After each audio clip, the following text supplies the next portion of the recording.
स्वागत है आपका हमारे YouTube चैनल पर। देश और विदेश की तमाम खबरें जानने के लिए हमारे चैनल पर बने रहे।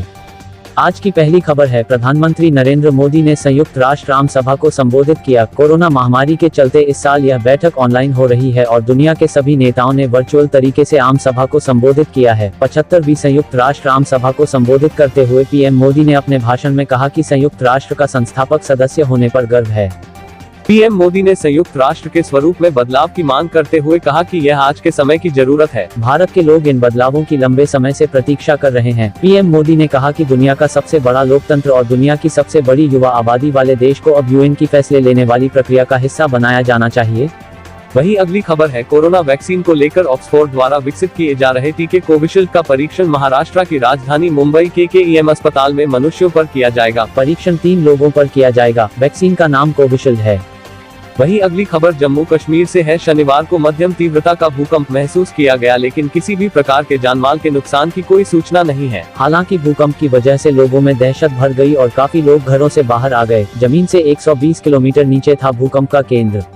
अधिकारियों ने यह जानकारी दी। अधिकारियों ने बताया कि 4.5 तीव्रता वाला भूकंप का झटका दोपहर 12:02 पर आया। इसका केंद्र 120 किलोमीटर गहराई में स्थित था। उन्होंने कहा कि भूकंप से किसी भी प्रकार के जानमाल के नुकसान की कोई सूचना नहीं है। अगली खबर है, अगले साल की शुरुआत से चेक से पेमेंट करने के नियमों में बदलाव होने जा रहा है। भारतीय रिजर्व बैंक ने इस बारे में नोटिफिकेशन जारी कर दिया है। ऐसे में लोगों को 50,000 रुपए से अधिक के भुगतान पर इन नियमों का पालन करना होगा। हालांकि ये पूरी तरह से स्वैच्छिक होगा। केंद्रीय बैंक ने चेक भुगतान में होने वाले फ्रॉड को रोकने के लिए ये कदम उठाया है। आरबीआई ने कहा है 1 जनवरी 2021 से पॉजिटिव पे सिस्टम लागू करेगा। इस सिस्टम में 50,000 से अधिक के पेमेंट पर दोबारा से रिकन्फर्म करना होगा। इस सिस्टम के जरिए चेक को SMS, mobile app, internet banking और एटीएम के लिए जारी हो सकेगा। वही अगली खबर है, मुख्यमंत्री अरविंद केजरीवाल ने जलापूर्ति को लेकर बड़ी घोषणा की है। सीएम केजरीवाल ने कहा कि दिल्ली वासियों को 24 घंटे बिजली के साथ साथ अब 24 घंटे पानी भी मिलेगा।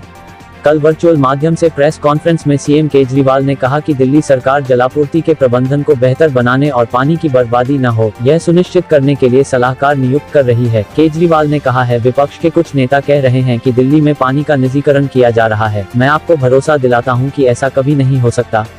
अगली खबर किसान भाइयों के लिए है। केंद्र सरकार ने शनिवार को पंजाब और हरियाणा में न्यूनतम समर्थन मूल्य एमएसपी पर खरीफ धान की खरीद तत्काल शुरू करने की घोषणा की है। विपक्षी नेताओं का आरोप है कि देश भर में किसानों के बढ़ते प्रदर्शन को कमजोर करने के लिए सरकार ने यह कदम उठाया है।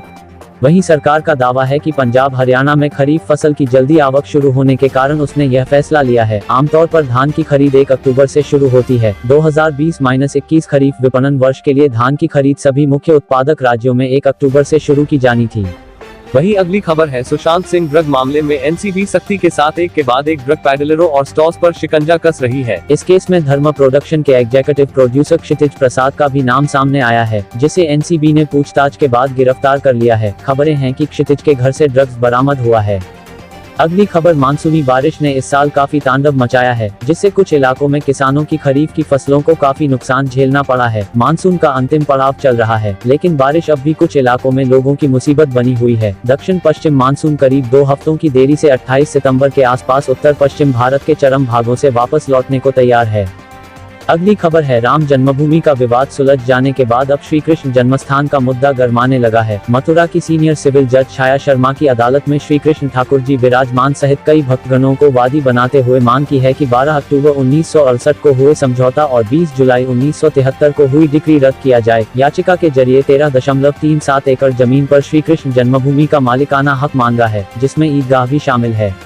बाद में शाही ईदगाह मस्जिद को हटाने का अनुरोध किया गया है। यह भी कहा गया है कि श्री कृष्ण जन्मस्थान सेवा संस्थान को यह समझौता करने का अधिकार नहीं है। सर्वोच्च न्यायालय के पिता पुत्र अधिवक्ता हरिशंकर जैन और विष्णु शंकर जैन द्वारा दायर वाद में 13.37 एकड़ जमीन के मालिकाना हक को लेकर 1968 में हुए समझौते को गलत बताया गया है।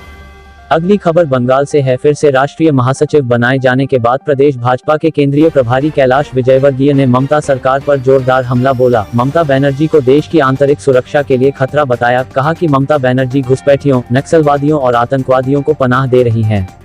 इसी के साथ अगली खबर है, झारखंड के शिक्षा मंत्री ने कहा है कि झारखंड के माध्यमिक व इंटरमीडिएट के मेधावी छात्र छात्राओं को प्रोत्साहन राशि दी जाएगी। शिक्षा मंत्री जगन्नाथ महतो की पहल पर स्कूली शिक्षा व साक्षरता विभाग द्वारा राज्य में वार्षिक माध्यमिक एवं इंटरमीडिएट की परीक्षा 2020 के मेधावी छात्र छात्राओं को प्रोत्साहन राशि प्रदान करने की स्वीकृति दे दी है। अगली खबर वाहन खरीदने वालों के लिए है। ऑटोमोबाइल कंपनियां इन दिनों अपनी सेल बढ़ाने के लिए ग्राहकों को नए ऑफर देने में लगी है। होंडा एक्टिवा और ग्राजिया ऑनलाइन खरीदने पर होंडा कंपनी 5,000 रुपये का कैशबैक ऑफर दे रही है, जिसमें वाहन की कुल कीमत में से आपको 5,000 रुपये की छूट मिलेगी। इसी के साथ आज के समाचार समाप्त हुए। वीडियो पसंद आया हो तो चैनल को लाइक, शेयर और सब्सक्राइब करना न भूलें।